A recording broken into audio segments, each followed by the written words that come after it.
Are you ready to make a portfolio that stands out? In this video, we are going to assemble an artboard together. We'll go through the process of choosing the correct background colors for your sketches and troubleshooting different layouts.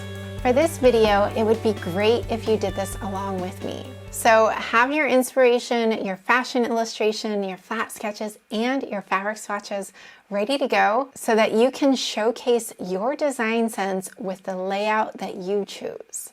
You can download the free checklist that comes along with today's video through the link in the description below so that you're sure to check off every item in your artboard. First, let's go through the materials that you'll need specifically for that artboard and your portfolio. So materials that you'll need to create your portfolio are the paper or cardstock. These are just different cardstocks that I have, but they're even a little bit too lightweight. I would like something a little bit more durable than these. These give a lot of color options. And of course, you are going to choose different colors based on your designs. So it could be that one collection has one color and another collection has another color, similar layouts and such, but we'll play around with some of the layout options as we go along. Then we have the fabric, of course. We also need to have that fashion illustration that's been rendered and the flat sketches and your inspiration. And make sure you have all of those pieces cut out and ready to go so that you can play around with your layout. We'll also need the glue stick, a pen to sign your name. So if you're using a dark color, I have a metallic pen for that, or I have a black pen if it's a lighter color. Ruler, you want to make sure everything on your artboard is nice and squared off if you're using any sort of geometric shapes. And of course, those scissors. Besides the items I just listed, you'll need some sort of background paper. This paper is generally more thick, like a cardstock. For my original portfolio that I did to get into the fashion design program at the Fashion Institute of Technology in New York City many years ago, I did it on a very thick board. Then I taped those boards together to create different artboard collections. Other people might choose to do spiral bound or get creative in connecting those artboards together in a way that is your design aesthetic. In case you're applying for a school or for a specific job in the fashion industry, make sure you read any sort of briefing that was given. You need to fall within any parameters of the dimensions or anything else about your collection. Now in this video, I'm only going to be showing you one artboard. However, you definitely need to consider the entire collection as a whole before you create all of your artboards. You want to make sure you have a consistent layout and a cohesive look to your collection. So let's dive right in. Let's talk about the dimensions. The most common dimension would be a 9 by 12, which is about 23 centimeters by 30.5 centimeters. Another common size would be 11.5 by 14 inches. And of course, you're going to double check whatever the school requirements are. If the school requirements are to have it all digital, you can still do it all manually unless it says otherwise, and then scan in your artboard at the end to create a complete portfolio. All right, so let's talk about the different color options that I have here. I've selected some of the grays and more neutral colors to start off with, and I would place my rendered fashion illustration on the colorways to see what looks the nicest. And if you have multiple renderings, make sure you check multiple colors to see what looks good so it can be cohesive throughout the entire collection. Grays and whites can be a little bit difficult because if you've used any sort of tracing paper and then made a photocopy of this to get a nice image of it on regular paper, you can see that this bright white might not look great against this more yellowed white. So consider that. If you are going with a white, you might want to compare that to a printable paper if you are using that copy machine to resize your images.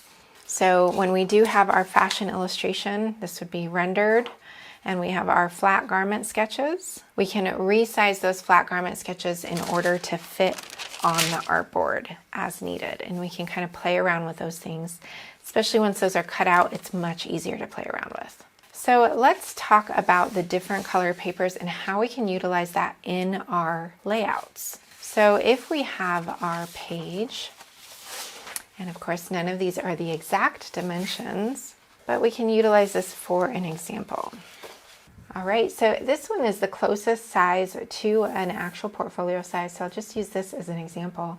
But you can use the secondary color, whether it's white or a gray or any color that you think looks good with your sketches, and you can start kind of playing with the layouts. Just visualize it before you start cutting any paper. We can even create different stripes going through the entire artboard. Usually the artboard is portrait instead of landscape.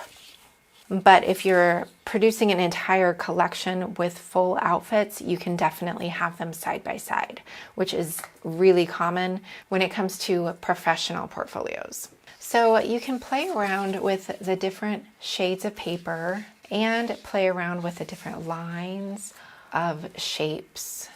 And of course, you can always flip it to get the other direction. So you're not always going to be doing the same exact layout for every single artboard. That would be overkill. So we want to have something that looks nice and clean. It could even be just a stripe or something. If we imagine kind of a stripe going through it, tying it through, and then we have our other artboard next to it, and that stripe is continuous through two artboards. Or you could play around with the location of that stripe or angling it. Play around with those angles as you like them. And if you're not into the angles and geometric shapes like this, you can try other more curved shapes as well. So if you have really flowing fabrics or things that really drape softly, you might not want to have such a harsh line here. It might be too drastic in comparison to your designs. So white is definitely a really great option too. So when I imagine kind of the portfolio size, we can play around with whatever you think looks nice. Then you're placing your different sketches on top of it, including that inspiration. It goes in the background somewhere. For your fabric swatch, you are going to want to make sure you have a cutout of the swatch. So we can cut out that swatch, and we want to have it about a 2" by 2", which is 5 centimeters by 5 centimeters. And if you have a dark color, you can place a piece of paper behind it to make it stand out a little bit more. And of course, check any briefing in case the requirements are different for the school or job. So now I'm going to show you how I'm actually assembling this and placing everything on the artboard. And I'll show you a tip now for getting the fabric swatch nice and smooth on the edges if you're using a synthetic fabric. One of the things I do recommend, which you can do a little test swatch first. If you're not an adult, make sure you have adult supervision while you do this. You can sear the edges of the fabric just slightly, not so much so it burns, but just sears, and that way you won't get any sort of fraying going on. So just do it quickly.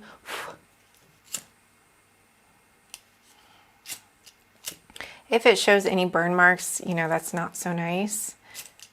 So if you're using a white fabric, you're going to have to do it really fast so it doesn't burn it. And of course, this doesn't work with all fabrics. It works the best with synthetic fabrics. If you're doing it to cotton or something like that, it's not going to really work because it won't melt. That way we have a nice clean edges. I'll trim off any tiny little bits that are sticking off. Then we're going to go ahead and glue those pieces down. Now my background image is really dominating, so I am going to probably cut out the back a little bit around her so that she stands out a little bit more than the picture does. And if you do have a glue stick and you really want this to last a really long time, it is good to get the glue sticks that are acid-free. So I'm going to start by doing the background first. And of course, a cardstock is going to be nicer than paper. So I am thinking I'm going to cut out this edge here. Just going to kind of fall into that arch over here slightly. And hopefully this looks good. If it doesn't, I might end up reprinting it. The thing to stand out the most should be the fashion illustration. If the inspiration behind is too dominating, you can always take some of it out as well. I think that looks a little bit nicer. Lets her pop a bit more. Or the other option I was thinking would be to kind of pull it out here and cut off some of this edge. We're going to be covering up that chandelier with the fabric swatch. But I think she fits nicely into that archway, something like that. It moved over just slightly, cut off a little bit more over here.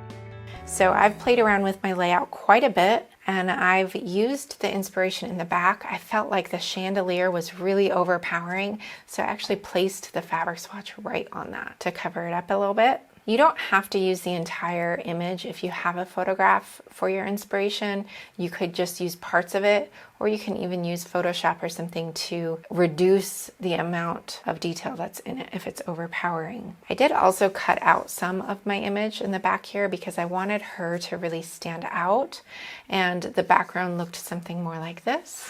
And the background was really kind of playing with her too much, and it was really taking away her imaging. So I cut this part out and I placed her where I wanted to. Also staggered the flat sketches. And then finally, you will want to sign your name somewhere on the artboard. Usually it's in the lower section. It can be at the bottom, it could be along one of the sketches, along the sides, or along the main fashion illustration too. All right, so our artboard is complete, and some schools or employers might want to see this digital, so you can scan this and make it all a continuous portfolio digitally. Or if you want to practice sketching the flat sketches and the fashion illustration sketches digitally, you can also buy the fashion design book as an Adobe Illustrator file. So they're all editable vector images that you can mix and match to create your own designs in Adobe Illustrator. So let's look at the importance of a clean layout. We don't want it to be too overpowering. We do want to have some what's called white space, meaning it's not all full. It should have a nice cohesive look from one page to the next page, or artboard to artboard. And in order to connect multiple artboards together, this is up to you whether or not you want to use a spiral bound, or I've also used black artist tape or colored artist tape to really join the multiple artboards. And when you're using that, then you can have like a trifold. It could open up. You can have an entire collection all together.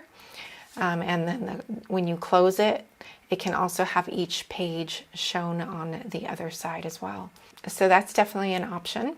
Alternatively, you could just have it open up and multiple pages opening up like a book.